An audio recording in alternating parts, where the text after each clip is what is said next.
দেখো তোমরা, সকাল সকাল মা কি শুরু করেছে।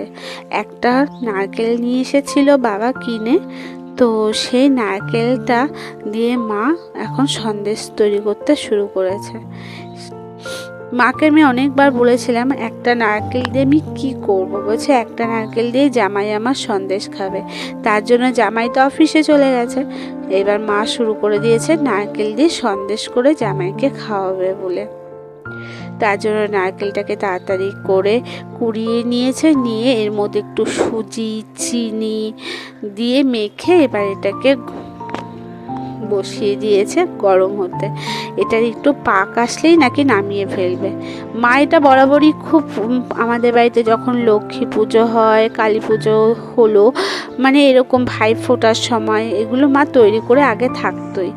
তো এখন জামাই ভালোবাসে ওর জন্য সে সময়েও তৈরি করেছে, এখনও তৈরি করছে আবার।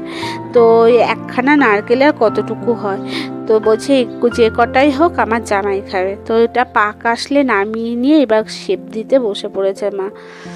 তো আমাদেরকে যেন একটাও দেয়নি, সব লুকিয়ে রেখে দিয়েছে জামাইয়ের জন্য।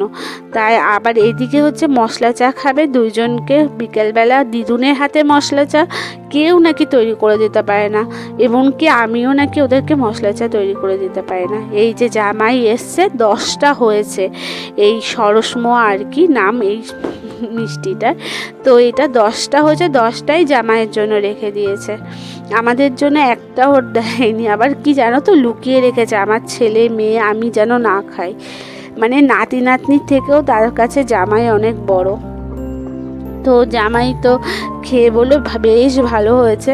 আবার জামাই দেখো শাশুড়ির জন্য কতগুলো ভেজিটেবলস চপ নিয়ে এসেছে। তো চায়ের সাথে কালকে সন্ধ্যেটা বেশ ভালো কেটেছে, চায়ের সাথে ভেজিটেবল চপ খেলাম। আর ওদিকে জামাইকে তো মুড়ি দিয়ে এই মিষ্টিটা দিয়েছিল, তার সাথে চপ। আমি তো আবার চাটা খুব একটা লাইক করি না, তো আমি আর খাইনি ওর জন্য চা।